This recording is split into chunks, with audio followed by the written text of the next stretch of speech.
못생겼어요 하면 더 웃을 수 있잖아요. 네.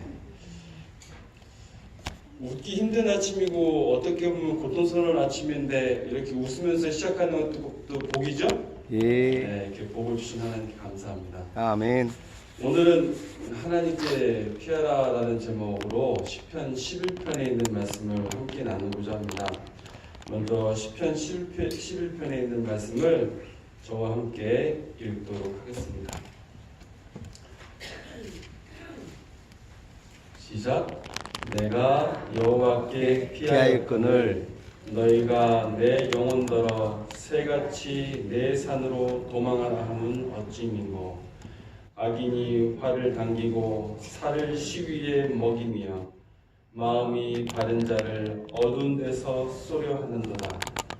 터가 무너지면 의인이 무엇을 할꼬 여호와께서 그 성전에 계시니 여호와의 보좌는 하늘에 있으며 그 눈이 인생을 통촉하시고 그 안목이 저희를 감찰하시도다.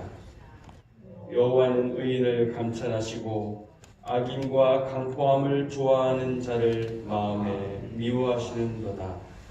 악인에게 그물을 내려 치시니 불과 유황과 태우는 바람이 저희 잔에 소득이 되리로다.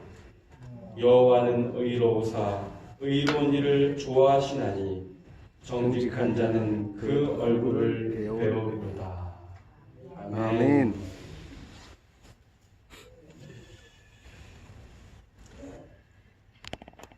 인생은 선택과 고민의 연속인 것 같습니다. 내가 과연 에덴 요양병원에 잘 들어왔을까? 내가 아파트를 잘 샀을까?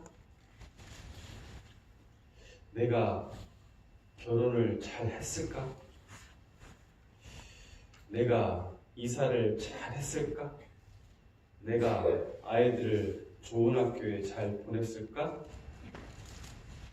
라는 고민과 갈등 그리고 불안함, 이것이 인생을 구성하고 있는 것 같습니다.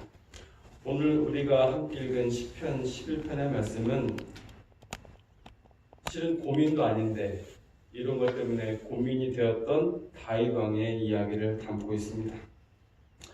이 시편 11편은요, 다윗이 사울 왕에 쫓겨서 십황무지라는 곳에 있을 때 예기치 않게 사울 왕의 아들인 요나단의 방문을 받고 나서 큰 용기를 얻은 후에 기록한 글입니다.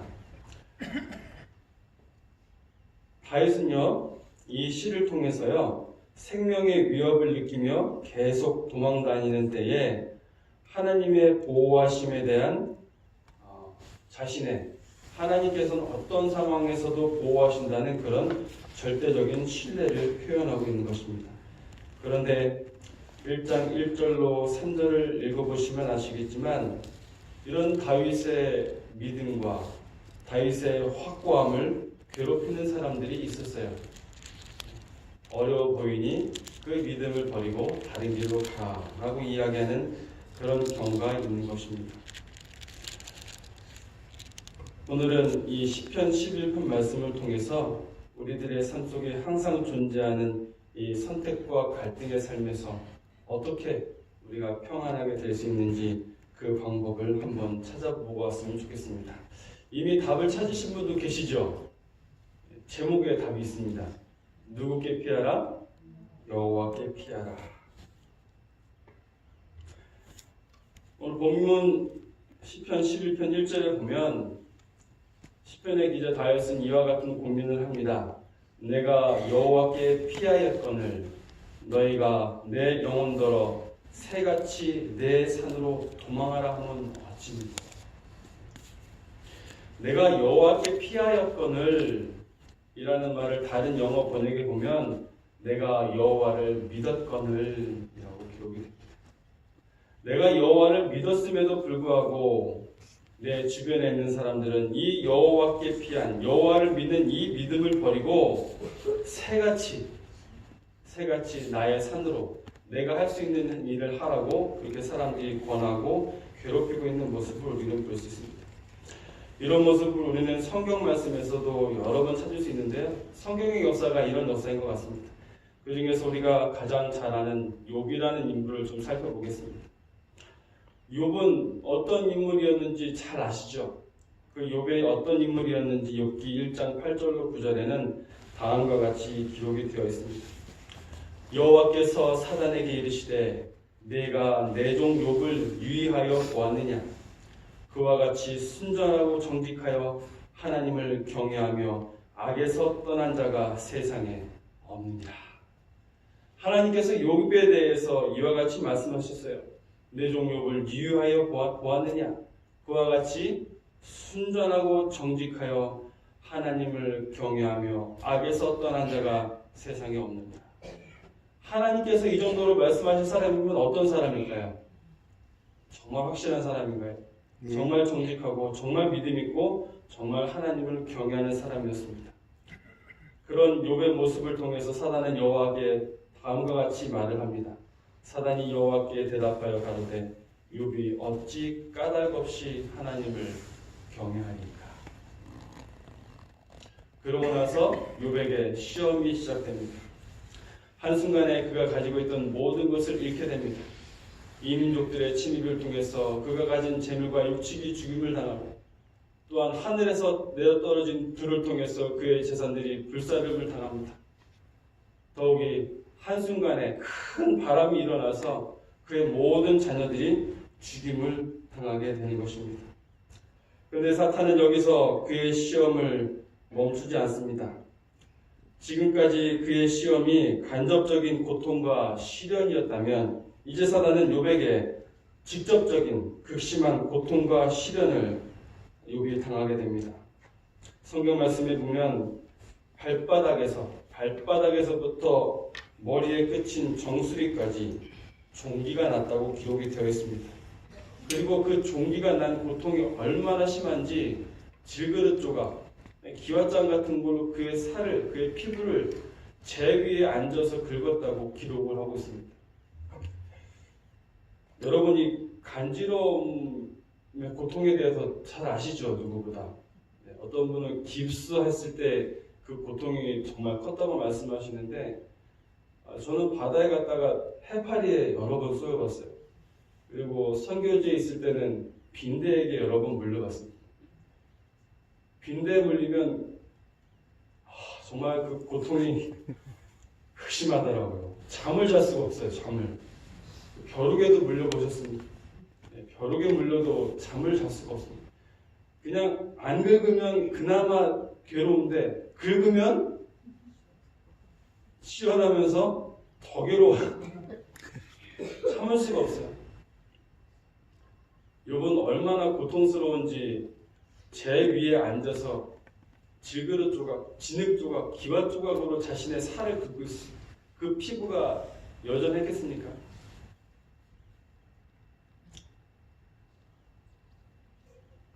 그때 그의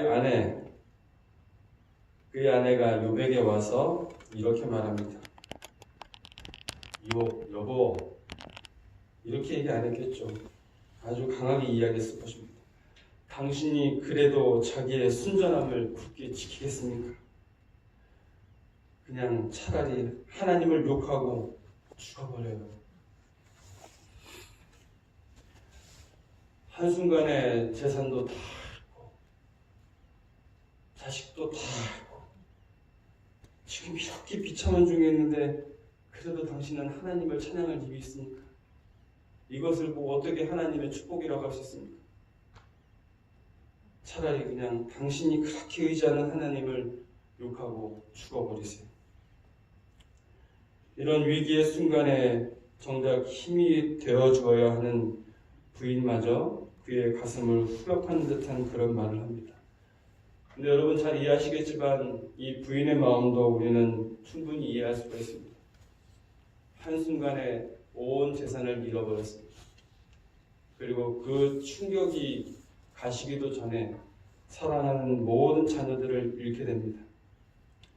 그리고 마지막으로 자신이 이 세상에서 의지했던 유일한 남편, 존경했던 남편이 지금은 제 위에 앉아서 기왓장으로 자신의 살을 고통 속에서 긁고 있는 모습을 이 아내가 지켜보는 것입니다. 보통 사람이면 이렇게 이야기할 정신도 없었을 것 같습니다. 그냥 이성을 잃었겠죠. 어떻게 보면 욥의 아내가 욥에게 이렇게 말하는 것이 정상이라고까지 말할 수 있을 정도로 그들의 상황은 정말 처참하고 고통스러운 시간이었던 것입니다. 근데 욥은 참 위대한 사람인 것 같습니다. 그런 아내의 말을 들었음에도 불구하고 아내에게 대하여 다음과 같이 말합니다. 욥기 2장 10절입니다. 그가 이르되 그대의 말이 어리석은 여자 중 하나의 말 같도다. 우리가 하나님께 복을 받았은즉 재앙도 받지 아니하겠느냐 하고 이 모든 일에 욥이 입술로 범죄치 아니하니라. 여러분, 이 극심한 욥의 고통 속에서 그 누구도 욥의 편이 되어주지 않았습니다. 욥은 이 사건 이외에도 찾아온 새 친구에 의해서 또 다른 고통을 당합니다. 오히려 사람들은 그가 가지고 있는, 그가 평생 지키고 있던 그 믿음을 비판하며 그 믿음을 버리고 믿음 없이도 할 수 있는 일을 하라고 우리들에게 권유를 합니다. 오늘 우리가 살펴보았던 시편 11편, 이 시편의 기자인 다윗의 마음이 바로 그런 마음이었습니다. 다윗의 삶은요, 오직 여호와의 영광을 위한 삶이었습니다. 골리앗을 칠 때 그가 누구를 위해 골리앗을 쳤습니까? 오직 여호와의 영광을 위해서 골리앗을 쳤습니다. 형들이 그를 비난하고 욕했지만 하지만 그가 돌아보는 것은 형들의 비난이나 자신의 연약함이 아니었습니다. 오직 여호와의 영광이었습니다. 그에게 여호와의 영광은, 그의 믿음은 생명보다도 귀한 것이었습니다. 그런데 그의 믿음의 결과는 참담했습니다. 오늘 읽은 말씀처럼 그가 섬기고 의지했던 하나님의 기름 부음을 받은 왕이 오히려 그를 죽이기 위해서 맹렬하게 쫓고 있는 것입니다. 그리고 지금 그의 생명은 그야말로 경각에 달린 상황이었습니다.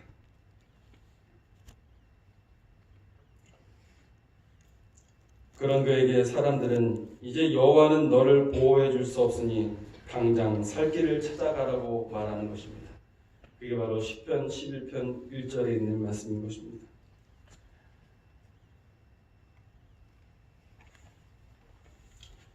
그렇게 쫓김을 당하고 있는 다윗에게 아주 놀라운 사건이 한 가지 일어납니다. 사무엘상 24장을 보시면요, 다윗이 사울 왕을 피해서 엔데게라는 광야에, 엔게디라는 광야에 요새 머물고 있었습니다. 사울이 다윗이 그곳에 숨어 있는 걸 알았어요. 성경에 보면 그 다윗을 잡으려고 사울이 이스라엘에서 택한 용사 3,000명을 데리고 다윗을 잡으려고 갔습니다. 그야말로 다윗 한 사람을 잡기 위해서 대대적인 수색 작업이 벌어진 것입니다. 이제 여러분, 다윗이 사울의 손에 잡히는 것은 시간 문제였습니다. 그런데 그 위기의 순간에 다윗에게 아주 놀라운 기회가 찾아옵니다. 성경에는 사울이 발을 덮기 위해서 굴로 들어갔다고 하는데, 발을 덮는다는 표현은 봉교단 주석에는 대변을 보기 위해서 했다고. 하필 사울이 그때 그 중요한 순간에 대변이 와가지고, 왕이니까 아무 데서나 또 이를 볼 수가 없고 찾다가 찾은 것이 그 광야에 있는 한 굴로 들어갔어요. 근데 마침 그 굴에 누구가 있었냐면 그 굴 깊은 곳에 다윗과 그의 추종자들이 숨어 있었습니다. 사람들이 지켜봤죠. 여러분, 어두운 데 들어가면, 밝은 데서 어두운 데 들어가면 안 보이잖아요. 근데 어두운 데 계속 있던 사람은 너무 잘 보여요. 딱 보니까 누가 들어와요? 원수 중에 원수, 사울이 들어오는 거예요. 사람들이 생각했습니다. 와, 기회가 왔다. 누구나 다 그렇게 생각했을 거예요. 야, 이건 정말 누가 주신 기회다? 하나님이 주신. 그래서 사람들이 다윗에게 말했어요. 다윗이요, 지금 이거는요, 하나님이 당신에게 이렇게 말하고 있는 것 같습니다. 다윗아, 내가 너에게 너의 피 속에 너의 정말 철천지 원수인 사울을 내 손에 맡겼다. 그러니까 이제 내가 원하는 대로 사울을 아무렇게나 해도 좋다. 그러니 다윗 이제 걱정하지 말고 내 마음대로 하려구나 라고 말씀하시는 것과 같습니다. 라고 다윗의 추종자들이 얘기했어요. 이게 무슨 말이에요? 그것은 바로 원수인 사울을 죽이라는 거죠. 그 순간에 사울이 그 자리에서 일어납니다. 사람들이 그 모습을 지켜봤습니다. 야, 이제 자유다. 더 이상 쫓기는 삶은 없고 우리들에겐 이제 평화의 시대가 오겠다. 다윗이 사울을 죽이기만 하면 우리는 이제 행복하다. 다윗이 일어났어요. 저 칼을 들고 걸어갑니다. 그가 칼을 들어서 사울을 치려고 하는 순간에 사울을 치지 않고 다윗이 사울의 옷자락을 살짝 뺍니다. 모든 사람들의 기대를 저버렸어요.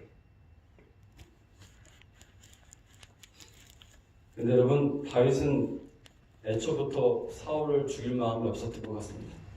오히려 다윗은 사울의 옷자락을 벤 것조차 마음에 양심의 가책을 느꼈습니다. 사무엘상 24장에 보시면요, 다윗의 사람들이 가로되 보소서 여호와께서 당신에게 이르시기를 내가 원수를 내 손에 붙이리니 내 소견에 선한 대로 그에게 행하라 하시더니 이것이 그날이니이다.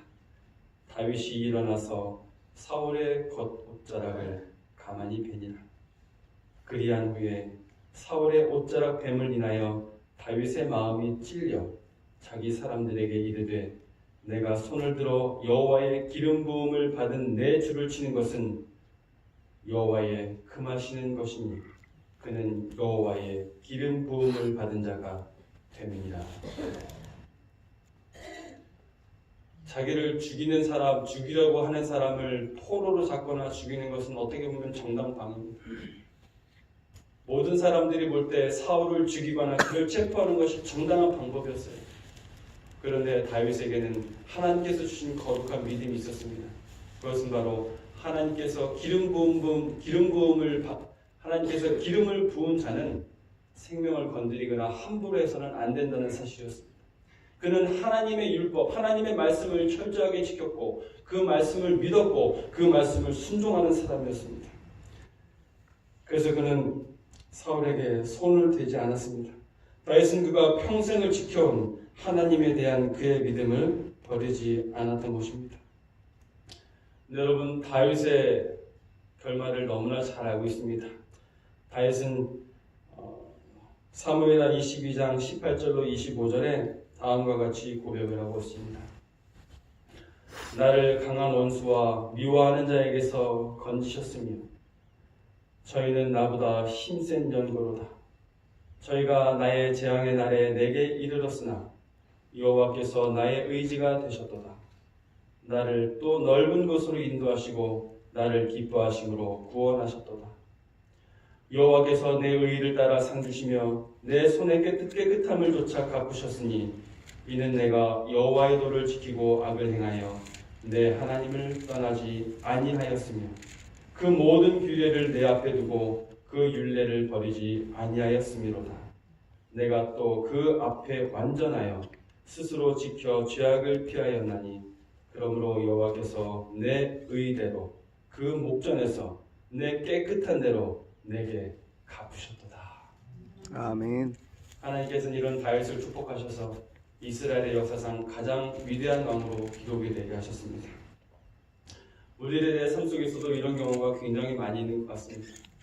제가 선교지에 있을 때 한 집사님이 이런 분이 계셨어요. 가게를 하는 분이셨습니다. 근데 그분이 하시는 가게는 한 가지 특징이 있었어요. 그것은 무엇이냐면 가게에서 절대로 술을 팔지 않았습니다. 그리고 안식일에는 반드시 문을 닫았습니다. 근데 카자흐스탄에서는 토요일에 손님이 가장 많고요. 술을 많이 마셔요. 그렇기 때문에 술을 팔지 않고 토요일에 가게 문을 열지 않는다는 것은 가게가 발전하고 싶지 않다는 것과 마찬가지인 것입니다. 그래서 주변에 있는 사람들이 다 말렸어요. 왜 술을 안 파냐? 안식일은 지키더라도 뭐는 팔아라? 술은 팔아라. 안식일을 안 지키면 손님이 없으니 안식일에 잠깐이라도 문을 열어라 라고 많은 사람들이 그에게 권유를 했어요. 근데 그는 술을 팔지 않고 안식일을 끝까지 지켰습니다.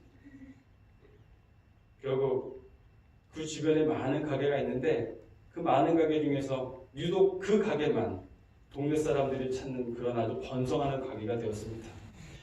그리고 선교지에서 보면 선교지에 있는 사람들이 선교사에게 뭔가 물질적인 축복을 주는 게 거의 없어요. 와서 도와달라고는 많이 하지만 이것 좀 선교에 쓰십시오라고 금일봉을 주는 경우가 없는데 제가 선교지에 있으면서 유일하게 저에게 금일봉을 주신 분이 이분이셨습니다. 아멘. 어렵죠. 많은 사람들이 여호와께 피한 이 집사님에게 여호와의 곁을 떠나서 새처럼 날아서 내 산으로 날아가라고 이야기했습니다. 근데 이 집사님은 자신이 피한 여호와의 곁을 떠나지 않았던 것입니다. 실은 제가 이 말씀을 보면서 마음에 염두를 해둔 분들이 계십니다. 이 말씀을 보면서 제 눈앞에 탁 떠오른 분들이 계셨어요. 그것은 바로 여러분들이십니다. 에덴 요한병원에 계신 여러분들이십니다. 저는 환우들 분들을 보면서 하는 분들이 참 힘들어하는 모습을 많이 봤어요. 고통 때문에 힘들어하기도 하지만 환우들을 정작 힘들게 하는 것은 이런 선택의 고통이었습니다. 환우가 자신의 길을 선택한다 할지라도 주변에 계신 분들이 그의 선택을 가만히 놔두지 않습니다. 아니 왜 그렇게 했어? 아니 이게 좋은 겁니다. 왜 그렇게 했어? 그러면서 어렵게 선택한 우리 환우들의 마음을 아프게 하고 그것 때문에 고민하고 갈등하는 환우들의 모습을 저는 참으로 자주 보았습니다. 그리고 그분들에게 말로는 도움을 줄 수 없지만 항상 마음속으로 기도를 했습니다. 그런 우리 모든 에덴 요한병원 가족에게 오늘 하나님께서는 이와 같이 말씀을 하고 계십니다. 내가 여호와께 피하였거늘 너희가 내 영혼에게 새같이 내 산으로 도망하함은 어찌민가.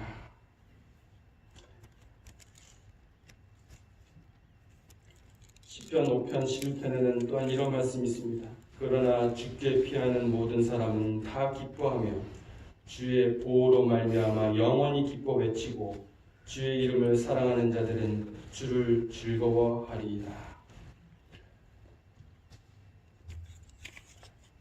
우리는 치료의 순간에 또 삶의 매 순간에 선택을 경험하게 됩니다.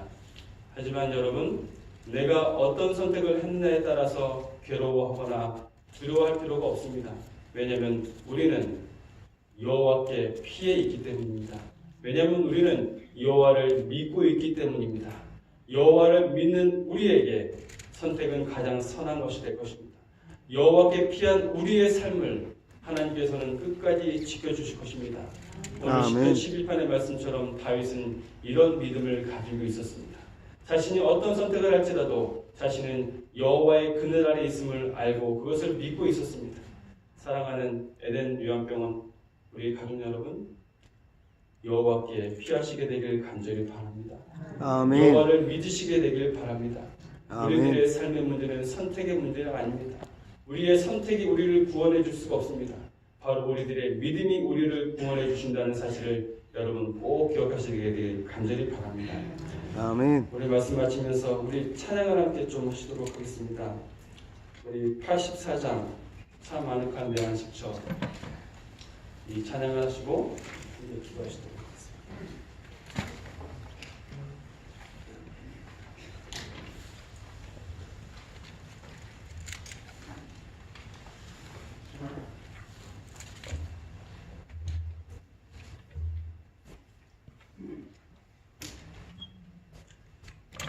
1절 제가 부르겠습니다. 2절과 3절은 함께 부르시겠습니다. 저는 84장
사랑하는 하나님, 우리의 곁에 계셔 주셔서 감사합니다.